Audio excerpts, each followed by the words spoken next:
ನನಗೆ starting right side ಬ್ರೆಸ್ಟಲ್ಲಿ lump ಆಗಿತ್ತು. ಹಂಗಾಗಿ ಒಂದು 15 ಡೇಸ್ or 20 ಡೇಸ್ ಇರ್ಬೋದು. ಇವರು ಸುಮ್ಮನೆ ಮನೆ ಕರ್ಕೊಂಡೋಗಿ ದುಡ್ಡೇನು ವೇಸ್ಟ್ ಮಾಡಬೇಡಿ ಹಂಗೆ ಹಿಂಗೆ ಅಂತ ಹೇಳಿದಾಗ ಬೆಂಗಳೂರಲ್ಲಿ ತುಂಬ ಹಾಸ್ಪಿಟ್ಲಲ್ಲೆಲ್ಲ ತೋರಿಸಿದ್ವಿ. ಅವರು ಮತ್ತೆ ಬೋರ್ಮೆಲ್ಲ ರಿಪೋರ್ಟ್ ಎಲ್ಲ ಮಾಡಿ ಇಲ್ಲಿ ಬದುಕೋದೇ ಇಲ್ಲ, ಎರಡೇ ವಾರ ಬದುಕೋದು, ಇಷ್ಟೇ ಆಗೋದು ಅಂತ ಎಲ್ಲ ಹೇಳಿ ತುಂಬ ನಮಗೆ ನೋವಾಯ್ತು. ಮತ್ತೆ ಏನು ಮಾಡಬೇಕು ಅಂತ ಗೊತ್ತಾಗಲೇ ಇಲ್ಲ. ನಮ್ಮ ರಿಲೇಟಿವ್ ಒಬ್ರು ಇಲ್ಲಿ ಕೆಲಸ ಮಾಡ್ತಿದ್ರು ನಂಜಪ್ಪಲ್ಲಿ ಕೇರಲ್ಲಿ. ಡಾಕ್ಟರ್ ನಮ್ರತಾ ಉಡುಪ ಮ್ಯಾಮ್ ಇದ್ದಾರೆ. ಅವ್ರಿಗೆ ಏನಕ್ಕೆ ಒಂದ್ಸತಿ ತೋರಿಸ್ತಾರೆ ನೀವು.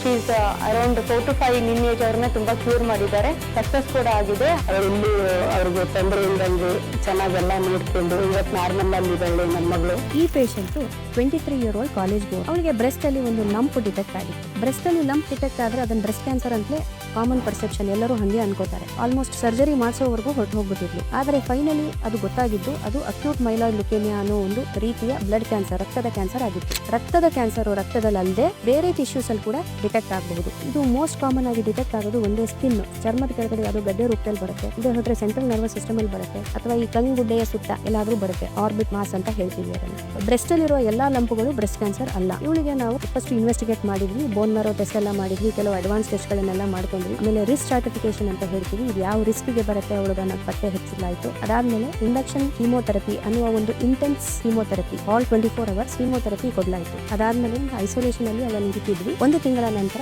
ಬೋನ್ ಮ್ಯಾರೋ ರಿಪೀಟ್ ಮಾಡಿದಾಗ ಅವಳಿಗೆ ಯಾವ ಕ್ಯಾನ್ಸರ್ ಇಲ್ಲ ಅಲ್ಲಿ ಅನ್ನೋದು ಪತ್ತೆ ಆಯಿತು. ಈಗ ಏನ್ ಎಫೆಕ್ಟ್ಸ್ ಬಂದಿದೆ ಅದನ್ನ ಕನ್ಸಾಲಿಡೇಟ್ ಮಾಡೋದಕ್ಕೆ ನೆಕ್ಸ್ಟ್ 4 months ಕನ್ಸಾಲಿಡೇಷನ್ ಟ್ರೀಟ್ಮೆಂಟ್ ಅಂತ ಕೂಡ ಕೊಟ್ವಿ. Totally at the end of 5 to 6 months ಅವಳಿಗೆ AML ರೆಮಿಷನ್ ಅಲ್ಲಿದೆ ಅಥವಾ MRD ನೆಗೆಟಿವ್ ಅನ್ನೋದು ಪತ್ತೆ ಆಯಿತು. ಈ ರಕ್ತದ ಕ್ಯಾನ್ಸರ್ ಹೋಗಿ ಬೇರೆ ಎಲ್ಲಾದ್ರೂ ಕೂತ್ಕೊಂಡ್ರೆ ಅದನ್ನ ಯಾವ್ದಾದ್ರು ಟಿಶ್ಯೂ ಡೆಪಾಸಿಟ್ಸ್ ಅನ್ನ ನಾವು ಕ್ಲೋರೋಮಾ ಅಂತ ಕರಿತೀವಿ. ಕ್ಲೋರೋಮಾಗೆ ಇನ್ನೊಂದು ಹೆಸರು ಮೈಲಾಯ್ಡ್ ಸಾರ್ಕೋಮಾ ಅಂತಲೂ ಕರಿತೀವಿ. ಅಂದರೆ ಇದೊಂದು ಮಿಸ್ನಾಮರ್. ಬ್ಲಡ್ ಕ್ಯಾನ್ಸರ್ ಕಣಗಳೇ ಹೋಗ್ಬಿಟ್ಟು ಗಟ್ಟಿಯಾಗಿ ಯಾವ್ದಾದ್ರು ಟಿಶ್ಯೂಸ್ ಅಲ್ಲಿ ಕೂತ್ಕೊಂಡ್ಬಿಟ್ಟು ಗಡ್ಡೆ ಆಕಾರ ಪಡ್ಕೊಂಡು ಸರ್ಜನ್ ಹತ್ರ ಹೋಗಿ ಪತ್ತೆ ಆಗುತ್ತೆ. ಎಷ್ಟೋ ಬಾರಿ ಸರ್ಜರಿ ಮಾಡಿಸ್ಕೊಂಡು ನಮ್ಮ ಹತ್ರ ಬರುತ್ತೆ ಈ ತರ ಪೇಷಂಟ್ಸ್. ಇದರ ಪ್ರಿವಿಲೆನ್ಸ್ ಕ್ಲೋರೋಮಾ ಆಗಿ ಪ್ರೆಸೆಂಟ್ ಆಗುವಂತಹ ಸಂಖ್ಯೆ ಇಡೀ ದೇಶದಲ್ಲಿ 1,000 ಕೇಸಸ್ ಅಥವಾ 10% of all leukaemia cases, of all acute myeloid leukaemia cases chloroma ಆಗಿ ಪ್ರೆಸೆಂಟ್ ಆಗುತ್ತೆ.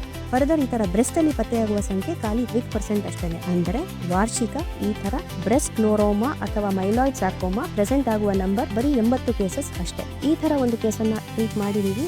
The treatment is become very successful.